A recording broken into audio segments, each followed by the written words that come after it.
Dans le prochain épisode de Plus belle la vie. Tandis que Karim tombe sous le charme de sa monitrice d'auto-école, Riva a des doutes sur son désir de paternité. Pendant ce temps, un drôle de témoin s'invite à la cérémonie d'adieu à Elodie. Attention, les paragraphes qui suivent contiennent des spoilers sur l'épisode de Plus belle la vie diffusé demain soir sur France 3. Elodie réussit à s'enfuir. La police informe Bastien et Luna de leur nouvelle découverte. Talbot devait probablement blanchir de l'argent pour le compte de Ruben Herrera. Jean-Paul suppose qu'Elodie participait à ce trafic. Bastien tombe des nues. Il n'a jamais vu Ruben Herrera de sa vie. De retour au Célestie, Bastien et Luna ont l'idée d'organiser une cérémonie sur le bateau familial en l'honneur d'Elodie pour aider les enfants à faire leur deuil. De son côté, Elodie, toujours vivante, est retenue en otage chez Ruben Herrera. Son complice, Omar, est chargé de la... Ensemble, ils regardent une vidéo de Massilia News. Elodie entend que tout le monde la croit aux mortes. Dans le dos de son kidnappeur, elle dérobe une cuillère. Alors que Luna et Bastien mettent un hôtel en place sur le bateau, Elodie trompe la vigilance d'Omar. Elle réussit à ouvrir la porte vitrée de la chambre où elle est enfermée avec la cuillère. Sur le bateau, Hugo, Sunali, Pablo, Akira et Bastien se recueillent. Elodie, quant à elle, réussit à s'enfuir par le balcon. Une fois la cérémonie terminée, Bastien aperçoit sa femme sur un bateau non loin.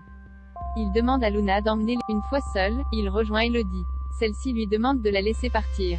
Elle n'a pas le temps de s'expliquer. Et elle lui fait promettre de ne jamais rien dire aux enfants. Tout le monde doit continuer de croire qu'elle est morte. François veut laisser les ados à Thomas après 3 jours passés chez les Corcelles. Gabriel compte rentrer chez lui avec Thomas. Il estime que son mari a suffisamment joué son rôle auprès des jumeaux et qu'il peut désormais laisser François se débrouiller seul. Mais Thomas n'est pas vraiment de cet avis. Pendant ce temps, Roland révèle à François le stratagème qu'il avait mis en place pour qu'il se réconcilie avec Thomas.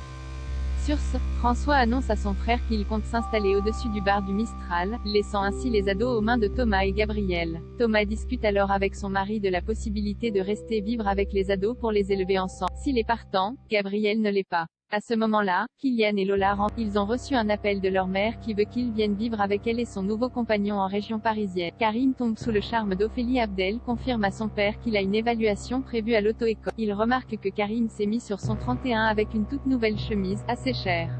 Karim prétend qu'il n'y a pas d'occasion particulière et qu'il voulait simplement se faire plaisir.